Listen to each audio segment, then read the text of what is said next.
It's wonderful to see such variety and richness of game experiences. Creators have made amazing use of the hardware capabilities, but when I talk to them, I do hear about their desire for more graphics performance. The dreams of the developers are bigger than can be supported at 60 frames per second, and that leads to an aspect of modern gaming that we're all familiar with: graphics modes. It can be a difficult choice for players. Fidelity modes emphasize the visuals, typically through higher resolution rendering. These modes might also have enhanced detail or use more ray tracing. It's like NVIDIA, what it means. But the games only run at 30 frames per second. Yeah. The visuals can be choppier and the controls less responsive. Performance modes emphasize frame rate and interactivity, typically choosing to run at 60 frames per second, mainly by reducing the graphical detail until those frame rates can be achieved. When asked to decide on a mode, players are choosing performance about 3/4 of the time. Removing that decision, or at least narrowing that divide, is one of the key targets for PlayStation 5 Pro. We want to give players the graphics that the game creators aspire to, at the high frame rates that players typically prefer. We want high To do frames. that, PS5 Pro substantially improves over PlayStation 5 in 3 ways. Here's what we call the Big 3. Larger GPU. First, we made the GPU much larger and increased the 67? speed of the memory it uses. What? The result is rendering that's up to 45% faster. Whoa. Second, we made major upgrades to the ray tracing, taking a streamlined and accelerated approach that allows calculation of the rays at double or even triple the speeds of PlayStation 5. Jesus. And finally, we added custom hardware for machine learning and an AI library called PlayStation Spectral Super Resolution, or PSSR for short. Don't tell me it's 8K. PSSR analyzes the game images pixel by pixel and can add an extraordinary amount of detail, which boosts the effective resolution of the games. Game creators are adding PS5 Pro support to new and existing titles, and with the Big 3 involved, the results can be pretty amazing, with graphics showing something like fidelity levels of detail, but at double the frame rate. Here's The Last of Us Part 2 running on PS5 Pro. It has huge amounts of detail and targets a super smooth 60 frames per second. Wow.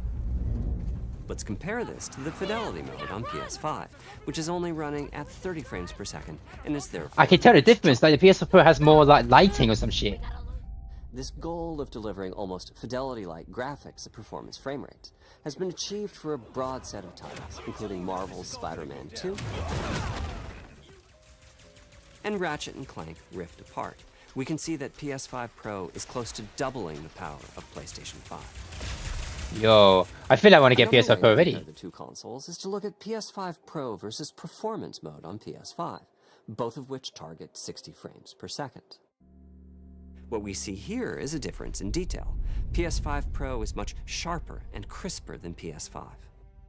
Yeah, I For see this, that. my favorite is the parade scene from Ratchet & Clank. Distant details are much clearer. Yeah. We can see Marvel's Spider-Man 2 is noticeably higher resolution throughout the scene, including the trees and procedural cars. Oh my god. So overall, some remarkable improvement to the games. On PS5 Pro, we can see increased sharpness to the graphics or smoother and more responsive gameplay. This is the Big 3 showing their value.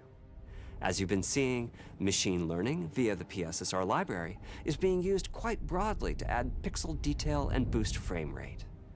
But there are as many approaches as there are game engines. The increase in raw GPU power is being especially It's effective stronger for than the Xbox Horizon Series Forbidden X. West. Xbox, you're Apart absolutely from the cooked. detail boost, that extra graphics power is allowing for improvements to lighting and visual effects,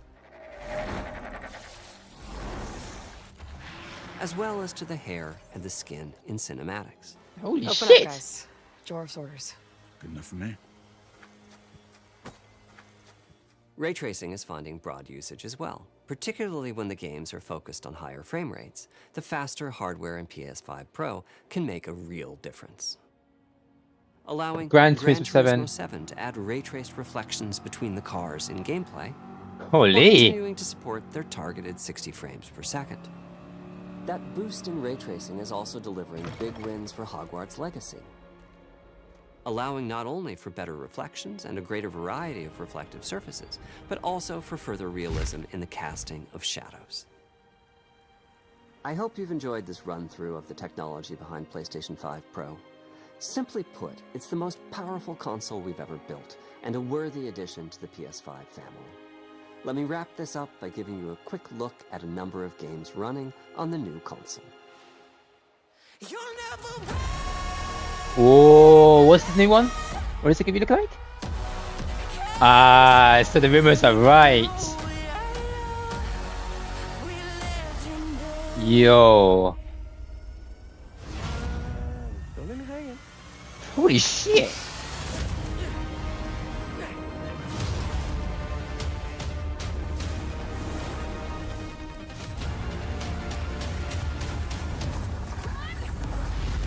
Close your eyes.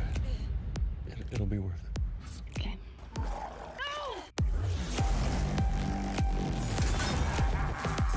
My god. What's with all the neon?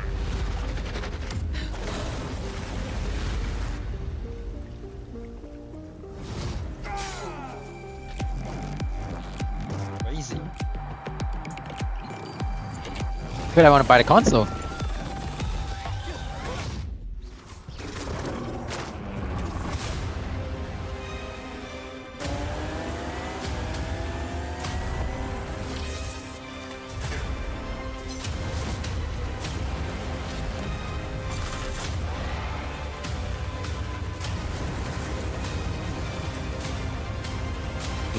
Shit.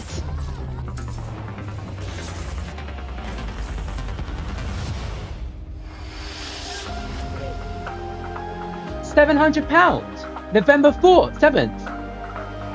What? PlayStation. That's mad expensive. Holy shit.